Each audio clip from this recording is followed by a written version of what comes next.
बड़ी खबर यही है क्योंकि प्रधानमंत्री आवास पर एनडीए की बैठक को लेकर जहां एनडीए के नेताओं के पहुंचने का सिलसिला शुरू हो चुका है। नितिन गडकरी, जेपी नड्डा बैठक के लिए पहुंच चुके हैं। अमित शाह, राजनाथ सिंह बैठक में मौजूद हैं और इसके साथ ही चंद्रबाबू नायडू भी इस बैठक का हिस्सा है। नीतीश कुमार, चिराग पासवान, जयंत पाटिल भी इस बैठक का हिस्सा है। प्रधानमंत्री मोदी की अध्यक्षता में एनडीए की बैठक का वक्त 4 बजे है और समय अनुसार इस बैठक में ललन सिंह, संजय झा भी शामिल होने के लिए पहुंचे हैं। पीएम आवास पर यह बैठक हो रही है और परिणाम आने के बाद एनडीए की महत्वपूर्ण बैठक जिसमें नितिन गडकरी, जेपी नड्डा शामिल हैं, चंद्रबाबू नायडू और नीतीश कुमार भी इस बैठक का हिस्सा बनने के लिए पहुंच चुके हैं। और ये दो नाम ऐसे हैं जिनको लेकर लगातार कयास लगाए जा रहे थे, लेकिन धीरे धीरे कयासों के बादल छटने लगे हैं। लेकिन एनडीए की बैठक में यूपी के 2 मंत्री बुलाए नहीं गए हैं। संजय निषाद और ओपी राजभर को बुलावा इस बैठक में शामिल होने के लिए नहीं मिला है। इन दोनों को बुलाया नहीं गया है। उत्तर प्रदेश के ये 2 मंत्री हैं जिनको इस बैठक में शामिल होने के लिए बुलावा नहीं गया। संजय निषाद और ओपी राजभर, ये वो 2 मंत्री उत्तर प्रदेश के बड़े नाम जो बैठक में शामिल नहीं हैं क्योंकि निमंत्रण नहीं मिला है। गौरव मेरे सहयोगी इस पर और ज्यादा जानकारी के साथ इस वक्त जुड़ चुके हैं। गौरव, आज चर्चा संभवतः किस बात पे और साथ ही कयासों के बादल छटते हुए क्योंकि नीतीश कुमार और चंद्रबाबू नायडू पहुंच चुके हैं एनडीए की बैठक का हिस्सा बनने के लिए। और बिल्कुल देखिए, लगातार जो नेताओं के पहुंचने का क्रम है वो लगातार जारी है। और आपको बता दें कि सबसे बड़ी बात जो आज होगी वो होगी स्थिरता बनाने की। बातचीत में जो स्थिरता है वो रहनी चाहिए क्योंकि कल की जो बैठक होगी बहुत महत्वपूर्ण बैठक होगी। और कल की बैठक से ठीक पहले आज जो प्रधानमंत्री कार्यालय के अंदर बैठक होगी, बैठक से ठीक पहले हमें जो जानकारी मिल रही थी कि राजनाथ सिंह मौजूद थे, प्रधानमंत्री कार्यालय के घर के अंदर मौजूद थे। इसके अलावा अमित शाह पहुंचे। उसके बाद से धीरे धीरे नेताओं के पहुंचने का जो क्रम था वो बना हुआ था। 2 नाम जैसा कि आपने जिक्र किया, चंद्रबाबू नायडू और नीतीश कुमार का, तो कल आज सुबह से जिस तरीके से जब वो अपने अपने राज्यों से निकले राजधानी दिल्ली पहुंचने के लिए, तभी लगातार जो है तमाम कयास लगाए जा रहे थे कि इनका क्या स्टैंड होने वाला है, किस तरीके से ये अपनी बात को रखेंगे। लेकिन सबसे बड़ी बात यह है कि अब तक अगर हम देखें, इन दोनों नेताओं की बॉडी लैंग्वेज को देखें और जो चाहे नीतीश कुमार की बात करें, जब अपने आवास से निकल रहे थे बैठक में शामिल होने के लिए, चेहरे पर मुस्कान थी, हाथ हिलाते हुए निकले इशारा करते विक्ट्री के साइन का, तो समझा जा सकता है कि जो बातचीत है वो सतत निरंतर अच्छे तरीके से चल रही है। यानी कि जो बैठक आज शुरू होगी उस बैठक में यह भी चर्चा चलेगी कि पोर्टफोलियो किस तरीके से होंगे। हालांकि कुछ खबरें जिस तरीके से लगातार निकल करके आने लगी चंद्रबाबू नायडू की पार्टी की तरफ से कि बड़े पोर्टफोलियो यानी कि 2 बड़े कैबिनेट उनको चाहिए थे, इसके अलावा लोकसभा स्पीकर का पद चाहिए था अपनी ही पार्टी से किसी को। तो अब कहीं ना कहीं इन तमाम कयासों के बीच में आज जो ये बैठक होगी उसमें सार्थक तरीके से और बातचीत की जाएगी क्योंकि चाहे चंद्रबाबू नायडू हो या फिर नीतीश कुमार हो, इस समय वो डिमांडिंग पोजीशन में हैं और अलायंस की बैठक में वो अपनी बात को सामने रखेंगे। लेकिन जल्दी से एक और सवाल, ये अपडेट बताते हुए कि बैठक शुरू हो चुकी है इस वक्त अलायंस की, जिसमें तमाम बड़े नेता एनडीए के इस वक्त मौजूद हैं, लेकिन 2 मंत्रियों को बुलावा ना भेजे जाना उत्तर प्रदेश के, इसके पीछे की वजह क्या रही है? ओपी राजभर, संजय निषाद इस बैठक का हिस्सा क्यों नहीं है गौरव? बिल्कुल देखिए, इसमें बहुत साफ है कि उत्तर प्रदेश की अगर बात करें तो उत्तर प्रदेश में जिस तरीके का प्रदर्शन निकल करके आया है पार्टी का, और उसमें ये सहयोगी दल रहे हैं भारतीय जनता पार्टी के। और आप देखिए कि जब लोकसभा में टिकट वितरण की प्रक्रिया चल रही थी तो राजधानी दिल्ली में डेरा डाल के बैठे हुए थे ओम प्रकाश राजभर हो या फिर संजय निषाद हो, और उनको जिस तरीके से जिस सीट पर चुनाव लड़ने के लिए टिकटों को वितरित किया गया और उसके बाद क्या नतीजे निकल करके सामने आए हैं, सबसे बड़ी वजह यही मानी जा रही है। इसके अलावा आप देखिए कि आज की इस बैठक में सुबह से इस बात पर चर्चा थी कि इन 2 लोगों को क्यों नहीं शामिल किया गया, तो इसमें वजह साफ है, परफॉर्मेंस एक सबसे बड़ी वजह है। और इसके अलावा जो नतीजे रहे हों उन नतीजों को भी देखा जा सकता है।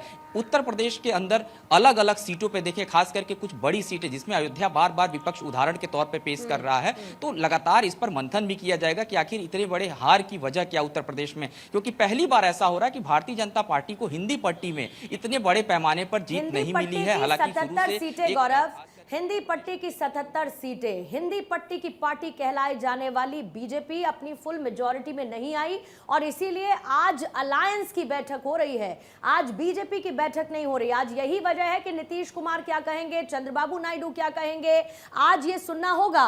और खुद प्रधानमंत्री के लिए भी यह पहला मौका होगा, नरेंद्र मोदी के लिए, कि वो अलायंस की, वो एक गठबंधन की सरकार चलाएंगे आने वाले 5 सालों के लिए। बिल्कुल, और ये बात अब समझनी होगी क्योंकि जिस तरीके से लगातार अगर हम बात करें इन आंकड़ों की, इस अंक गणित की जो अब एनडीए के पास है, अगर उसमें सरकार चलानी है, वो भी स्थिर सरकार चलानी है, तो निश्चित तौर पे अब तमाम बातों को सुनना होगा, समझना होगा। और मुझे लगता है कि भारतीय जनता पार्टी की जो रणनीति होगी, वो सबसे पहली रणनीति यही होगी कि आखिर जो बातचीत की प्रक्रिया होगी, क्योंकि बैठक शुरू हो गई है, जाहिर सी बात है, और अब बैठक में जो पार्टी के नेता अलग अलग दलों से जो आए हुए हैं, खास करके नीतीश कुमार पे सबकी निगाहें हैं, इसलिए क्योंकि नीतीश कुमार के बारे में ऐसा कहा जाता है कि कभी भी पलट सकते हैं, किधर भी जा सकते हैं। और आप देखिए कि इन सभी विषयों पर बातचीत की जाएगी, किस तरीके का पोर्टफोलियो रहने वाला है, क्योंकि कल जब बैठक किया जाएगा, प्रधानमंत्री को संसदीय दल का नेता चुना जाएगा, उसके ठीक पहले किसी प्रकार की कोई ऐसी बयानबाजी मीडिया में ना हो या कोई नाराजगी की खबरें ना प्रसारित हो, जिससे कहीं ना कहीं तमाम बातें इधर से उधर निकल करके जाएं। और आज मैं जब चिराग पासवान के आवास पर पहुंचा था, चिराग पासवान भी एयरपोर्ट से सीधे अपने दिल्ली आवास पहुंचे थे। हालांकि चिराग पासवान के साथ उनके जो जीत कर आए हुए जो सांसद हैं वो भी पहुंचे थे, लगभग सारे पहली बार ही जीत करके आए। तो ये बात चिराग पासवान भी कहते हुए नजर आए कि ये जो परफॉर्मेंस है, इस तो बाकी तमाम जो सांसद हैं वो नए चेहरे हैं जिनको लोक जनशक्ति पार्टी ने उतारा था। सिर्फ वीणा देवी का टिकट यहाँ पर रिपीट किया गया था। लेकिन सबसे इंटरेस्टिंग है जो 292 फिगर है और इसमें जो बड़े अलाई हैं, चाहे वो टीडीपी हो 16 के साथ, चाहे वो जनता दल यूनाइटेड हो 12 के साथ, चाहे हो लोक जनशक्ति पार्टी चिराग पासवान की 5 सीटों के साथ, ये जो नंबर्स हैं, अब क्या लगता है अंदर खाने से क्या खबर है गौरव कि अगर मंत्रिमंडल को लेकर के कोई फॉर्मूला बनता है बड़े सहयोगियों के लिए, वो क्या होगा? क्योंकि अब साथ में रखना भी एक बड़ी चुनौती है। बिल्कुल, देखिए मौजूदा समय में अगर हम देखें 2019 के चुनाव पर गौर करें तो वो दौर अलग था जिसमें साफ तौर पे पोर्टफोलियो डिसाइड होते थे। और आपने जैसा कहा कि प्रधानमंत्री को पहली बार ऐसा होगा कि अब एनडीए की ये बैठक है और एनडीए की बैठक में उन दलों की बात को सुनना होगा, उनको प्राथमिकता देना होगा, उनको तरजीह देनी होगी। तो जाहिर सी बात है अगर कुछ बड़े पोर्टफोलियो की बात करें जिसमें आप देखिए सुबह इस तरीके की खबर आई कि सड़क परिवहन मंत्रालय की बात की जाए या फिर रेल की बात की जाए, रेलवे मंत्रालय की बात की जाए, गृह मंत्रालय की बात की जाए, अलग अलग ये जो मंत्रालय है ये बहुत महत्वपूर्ण है। और खास करके इस सेक्टर में भारतीय जनता पार्टी ने जिस तरीके का काम किया, उनके मंत्रियों ने, उनके परफॉर्मेंस को भी ध्यान में रखा जाएगा इस बार्गेनिंग को करते समय। तो ये बड़ा मुश्किल होगा और ऐसे में बैठ करके ऑन टेबल इन सारे विषयों पर सार्थक चर्चा की जाएगी। इसके अलावा आप देखिए कि जिस तरीके से जो सहयोगी दल हैं, भारतीय जनता पार्टी की रवायत में नहीं रहा है कि सहयोगी दलों को कैबिनेट दे दे। मुश्किल से हमने देखा है कि जो उनके सहयोगी दल रहे हैं, क्या खबरें ऐसी भी है कि आज ही एनडीए सरकार बनाने का दावा पेश कर सकती है? मतलब इधर बैठक चल रही है और बैठक के बाद फौरी तौर पर सरकार बनाने का दावा इनकी तरफ से पेश किया जा सकता है बिना इंतजार किए। और